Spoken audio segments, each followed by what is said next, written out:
Somo la kwanza kutoka nabii Isaya. Anaandika kipindi ambacho wana wa Israeli walishapigwa na mataifa ya kigeni na kuchukuliwa utumwani. Wanapokuwa katika hali hiyo ya utumwa huko Babiloni, wanahisi kwamba Mungu amewaacha. Mbona tunapata shida? Mbona tumetekwa? Mbona tunaumia? Mbona tuna magonjwa? Kama Mungu kweli anatupenda, kwa nini tunapata shida zote hizi? Basi Mungu ametusahau. Wana hao walisahau jinsi walivyomlilia Mungu walipokuwa utumwani Misri, na akawasikia shida zao na akawajibu kwa wakati wake. Fundisho kubwa katika somo hili, sisi wanadamu ndivyo tulivyoumbwa, tunasahau. Na tunapokuwa katika shida na changamoto, tunahisi kwamba kweli Mungu ametusahau. Ni udhaifu wetu jinsi tulivyo. Haina maana kujihukumu au ni wabaya kwamba tunasahau. Tunasahau makuu ya Mungu kwa sababu sisi ni viumbe dhaifu, na kusahau ni sehemu ya udhaifu wetu. Na katika hali zetu sisi za kibinadamu, tukipata maumivu na mateso tunaumia, na inakuwa vigumu kuhisi uwepo wa Mungu katika hali hiyo ya mateso. Lakini tukijua Mungu na nguvu zake zote hazina mipaka na uwezo wake hauna mipaka, yuko katika hali zote. Lakini udhaifu wetu wa kibinadamu, tunahisi Mungu atakuwa tu pale katika hali nzuri, pale katika hali ya kutokuwa na matatizo. Lakini katika shida, katika matatizo, katika mateso, Mungu yuko pamoja nasi, anashirikiana nasi. Tukikata tamaa au tukiacha kumwamini Mungu katika hali hizo ngumu za changamoto, ndipo hapo basi tunajitenga na nguvu za Mungu, na hivyo tunadhoofika, alafu tunashindwa. Neema ni kutusaidia kuweza kuhisi uwepo wa Mungu katika hali zote na kujisimika katika matumaini makubwa, kwanza kwa kuamini kwamba kama Mungu ambaye yuko nasi wakati wowote, lazima tutaibuka washindi. Hakuna changamoto ambayo inaweza kushinda nguvu za kimungu.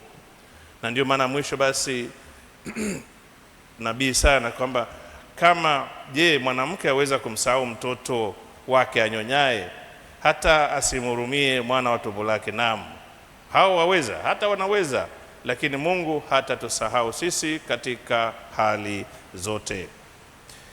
Hata Yesu alipokuwa katika hali ya maumivu ya mateso, alihisi kusahauliwa na Mungu vile vile. Ndio maana akasema, Mungu wangu, Mungu wangu, mbona umeniacha? Kama mwanadamu alihisi hivyo, basi sisi nasi tunapohisi hivyo tusijihukumu, bali tuombe nguvu ya kimungu na kujikumbusha kwamba Mungu yupo pamoja nasi. Tunavyoendelea kuona malumbano kati ya Yesu na Wayahudi. Wayahudi walijitahidi kushika sheria na maagano yao ya kale. Hawakutaka kubadilisha mitazamo yao. Yesu anakuja, anasema kwanza anavunja sheria, anasema Mungu ni baba yake. Na hiyo katika sheria, mtu yote anayejilinganisha na Mungu, mwanadamu yote anayejilinganisha na Mungu, huyo anakufuru na adhabu yake ni kuuawa. Mtu yote anayevunja sheria ambazo zimepewa na Mungu, hususan sheria ya Sabato zilipewa na Mungu kwa Musa, huyo mtu lazima auawe. Sasa Yesu alijua hilo. Yesu alijua kwamba akifanya hivyo, akisema Mungu ni baba yangu, akivunja sheria za Sabato, alijua adhabu yake ni kifo. Lakini Yesu hakubadilisha msimamo wake, akijua kitakachomfuata. Na maana nyingine, kwa vile alisimamia mfano wake huo wote mpaka kufa na kufufuka, ina maana yale yote ambayo Yesu alisema ndiye ni yamekamilika kutokana na msimamo wake huo na kufa na kufufuka. Kwa hiyo ina maana kwamba Yesu kweli yeye ni mwana wa Mungu na atendi lolote nje ya Baba. Na silo tu kwa Yesu kusema hivyo, Mungu amebadili jinsi yake. Ni Mungu ambaye ni baba, baba ambaye ana mtoto, ambazo dini nyingine hiyo vile vile ni kufuru. Mungu hawezi kuwa na mwana, na kama Mungu hawezi kuwa na mwana, Mungu hawezi kuwa baba kihalisia.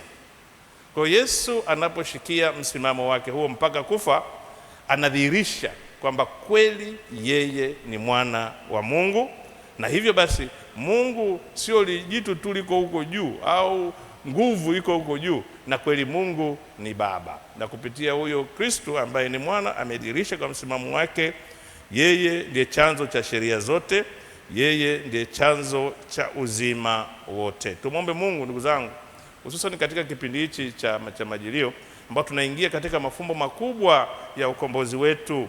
Mateso ya Yesu anayapitia kukamilisha yale aliyodai yeye ndiye, na tunamwamini kweli, na Mungu kweli amekuwa Baba, na kupitia huyu mwana ambaye tunampokea katika Ekaristi Takatifu tunageuzwa nasi tunakuwa watoto wapenzi wa Mungu kupitia Kristo. Kwa hiyo Mungu kama Mungu kuwa Baba ni tofauti na Mungu tu kama nguvu. Kristo ametuletea ukaribu huo wa Mungu kwetu. Tumshukuru, lakini tumwamini. Tunapopokea Ekaristi Takatifu, ndugu zangu, ni Kristo huyu mwana wa Mungu ambaye amejishusha na kugeuza vipande vidogo vidogo kuwa mwili wake, kudhihirisha upendo wa Mungu kwa kila mwanadamu.